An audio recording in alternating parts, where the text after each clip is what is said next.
1180년 봄, 고시라카와 법황은 기요모리에 의해 유폐됩니다. 대대로 상황의 거처로 활용된 도바도노, 그곳에 갇혀 감시를 받았죠. 하지만 유폐는 가택연금에 가까웠습니다. 이는 어디까지나 권력으로부터의 격리였을 뿐 그는 황족이었고 그의 혈통은 여전히 정통성을 담보하고 있었어요. 즉 언제든 재기가 가능한 상태였죠. 기요모리도 이를 잘 알고 있었습니다. 그렇기에 극도로 소수의 인원만이 법황을 만날 수 있도록 하였고 헤이케라고 하여 헤이시 중에서도 그의 친족만이 법황을 경호하도록 했어요. 그래서 그런지는 몰라도 뜻밖의 인물이 움직였습니다. 그는 바로 법황의 삼남 모치히토 왕이죠. 지슈 3년의 정변 이후 모치히토도 모든 걸 잃은 상태였어요. 황위 계승권에 관직 그리고 영지까지 그야말로 정치적으로 제거된 존재. 이에 그는 헤이케의 눈을 피해 전국의 겐지 가문에게 은밀한 문서를 보냅니다. 헤이케를 도발하라. 영지, 이것은 단순한 반란 선동이 아니었죠. 황족의 명의로 내려진 영지는 천황의 칙령과 동등한 무게를 지닌 공문서였으니까요. 이 한 장의 종이가 유통되는 순간 권력의 정의는 뒤집힙니다. 헤이케는 반역자가 되고 유배지에서 숨죽이던 겐지는 광군이 되었죠. 명분, 권력의 가장 값비싼 상품이 두 가문의 운명을 뒤바꿔 놓은 거예요. 물론 이 쿠데타는 오래가지 못했습니다. 단 한 번의 전투로 모치히토와 미나모토 요리마사 두 핵심 인물이 전사하고 말았거든요.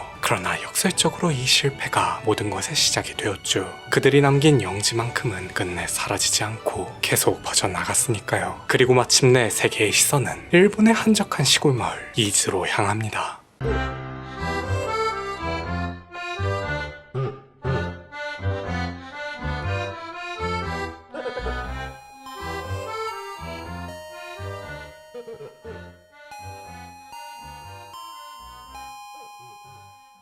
(1180년 5월) 이지의 유배지, 이곳에는 훗날 일본 최초의 막부를 세울 이가 갇혀 있었습니다. 그 이름은 바로 미나모토 요리토모. 헤이지의 난에서 비굴하게 살아남은 그는 그곳에서 복수의 칼날을 갈고 있었는데요. 그런 그에게 영지가 도착했죠. 그날 밤 요리토모는 촛불 아래서 그 문서를 반복해서 읽었다고 전해집니다. 내가 왔다. 그러고는 관동의 무사들, 특히 호조 가문을 비롯한 제지 영주들에게 사람을 보냈어요. 황명이 내려졌다. 함께 일어서라. 그의 메시지는 명확했습니다. 이것은 개인의 복수가 아니라 국가의 명령이라는 것. 이는 그 명령에 응하는 자에겐 땅과 지위가 보장될 것이라는 약속도 포함되었죠. 이에 기소 요시나카를 비롯한 동국 전역의 무사들이 그와 함께했어요. 겐페이 전쟁, 이것은 양대 무사 일족만의 싸움이 아니었습니다. 관동과 관서, 중앙과 지방, 그리고 신흥 금융 자본과 전통 토지 귀족이 충돌하는 전쟁이었죠. 교토와 세토네를 중심으로 펼쳐진 헤이케의 송전 경제, 그리고 여전히 장원을 중심으로 펼쳐진 겐지의 봉건 사회, 두 세계 간의 충돌은 요리토모의 칼날이 서쪽을 향해 천천히 그러나 확실하게 움직이기 시작하면서 현실이 됩니다.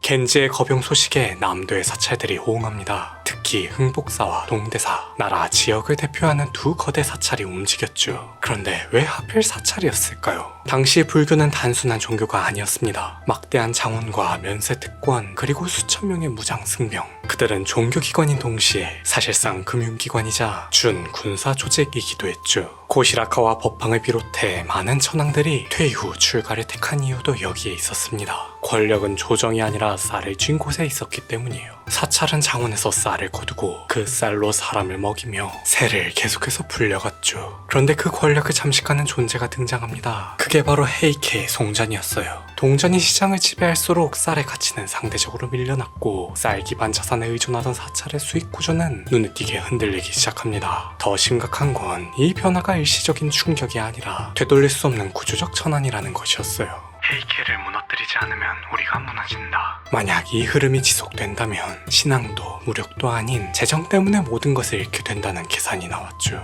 그래서 1180년 여름 남도의 사찰들은 거병한 겐지에게 쌀과 자금을 대기 시작합니다. 하지만 그들은 한 가지를 간과하고 있었죠. 기요모리에게 있어 성역이란 돈 앞에서 아무런 의미가 없다는 사실을요. 1180년 12월 28일 나라의 하늘이 붉게 물들었습니다. 흥복사와 동대사, 이날 헤이케 군대의 횃불 아래 일본 불교의 두 성지가 무너져 내렸어요. 반란의 자금줄을 끊는다. 기요모리의 명령은 명확했죠. 이것은 단순한 종교받기가 아니었습니다. 반 헤이케의 금융 네트워크를 향한 물리적 파괴였어요. 사찰이 보유한 쌀 창고를 불태우고 문서고를 부수며 승병들을 흩어놓는 것. 이는 곧 겐지의 보급선을 차단하는 전략이었죠. 그날 밤 15m 높이의 비로자 나불이 지옥불처럼 녹아내렸습니다. 동대사 대불전의 목조 건축이 불쏘시개가 되어 정동불상에 열을 가하기 시작한 거예요. 구리와 금이 뒤섞여 흘러내리는 모습은 마치 신이 눈물을 흘리는 것 같았다고 헤이케 이야기는 기록합니다. 불길은 밤새 타올랐어요. 아침이 되자 천년 고찰의 모든 것들이 제로 변해 있었습니다. 일본 불교 역사에서 이만큼 노골적으로 성역을 불태운 사건은 드물었죠. 불로 신을 녹인 자는 불로 죽는다. 민중은 그날을 잊지 않았습니다. 승려들은 기요모리를 불적이라 불렀고 귀족들은 그가 천벌을 받을 것이라 속삭였죠. 그러거나 말거나 기요모리는 만족했어요. 그의 계획대로 사찰은 무너졌고 겐지의 보급선이 타격을 받았으니까요. 하지만 정치적으로는 재앙을 맞이했습니다. 불과 2달 뒤 기요모리가 고열 속에서 죽음을 맞이하고 만 거예요. 사람들은 말했죠. 남도를 태운 불이 결국 그를 삼켰다고.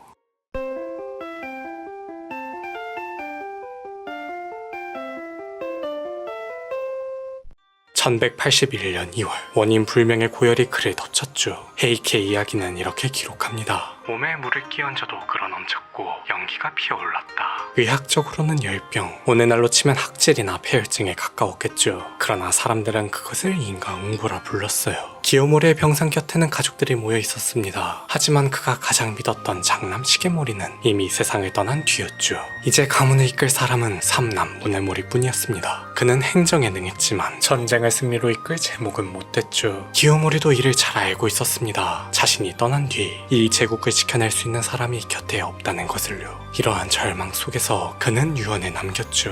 요리토모의 목을 내 무덤 앞에 바쳐라. 그것이 최고의 공양이 될 것이다. 이는 복수도 반성도 아니었습니다. 죽는 순간까지 계산을 멈추지 못한 한 사내의 마지막 후회였죠. 또한 그가 무능한 아들에게 남겨줄 수 있는 오직 하나의 명확한 목표이기도 했어요. 평생을 뜨겁게 살았던 사나이, 쌀이 아닌 동전을, 땅이 아닌 바다를, 전통이 아닌 미래를 선택한 개혁가. 그는 귀족들이 오랜 관습에 매달릴 때 혼자 새로운 규칙을 만들었어요. 송전을 유통시켰고 항구를 건설했으며 황실과 혼인동맹을 맺었습니다. 하지만 그의 야망은 너무 많은 땔감을 필요로 했죠. 신의 권위와 민중의 신뢰, 그리고 자신의 생명까지 태워버릴 정도로요. 그렇게 1181년 2월 4일 타이라 기요모리는 64세의 나이로 사망하고 맙니다. 그리고 그와 함께 그의 정권도 서서히 불길 속으로 접어들었죠.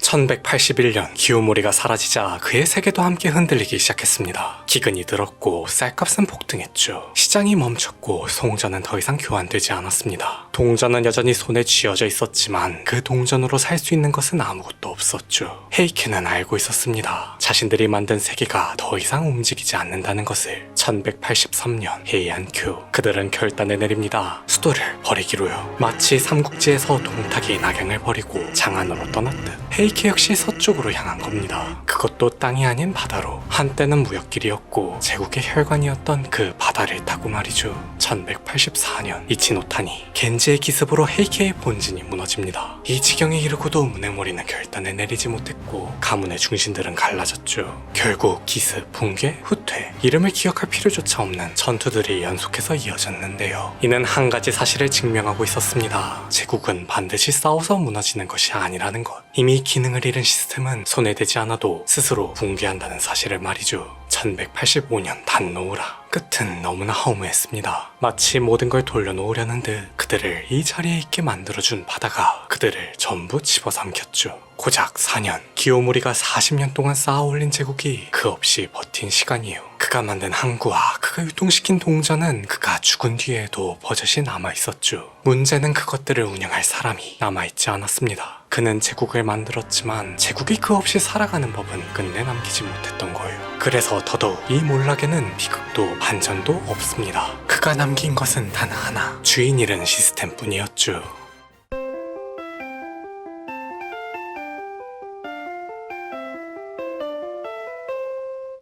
헤이케는 사라졌습니다. 이름도 피도 가문도 바다에 가라앉았죠. 하지만 그들이 남긴 동전은 가라앉지 않았습니다. 항구도 물길도 사람들이 물건을 사고 파는 방식 역시 남아 있었어요. 이 전쟁의 승리자인 미나모토 요리토모, 그는 헤이케를 불적이라 불렀고 기요모리를 천벌받은 사내라 평가했습니다. 하지만 막부를 세운 뒤 그가 가장 먼저 확인한 것은 이것이었죠. 이 나라의 돈은 어떻게 돌고 있는가? 요리토모도 잘 알고 있었습니다. 전쟁이 끝난 지금 기요모리를 계속 부정할 수는 없다는 것을요. 그래서 그는 기요모리의 시스템을 부숴버리는 대신 이름과 사람만 바꿔 그대로 사용했죠. 그렇게 항구는 다시 열렸고 송전은 계속 돌았으며 바다는 평화를 되찾았습니다. 아이러니하게도 기요모리가 세워 올린 바다 제국은 그의 아들들이 아니라 그의 적에 의해 유지된 거예요. 그는 패배했습니다. 그러나 틀리지 않았죠. 그의 속도에 그의 시대가 따라가지 못했을 뿐이에요. 그래서 비파 법사는 성자 필수애를 노래하지만 경제사는 이렇게 기록합니다. 혁신은 실패를 통해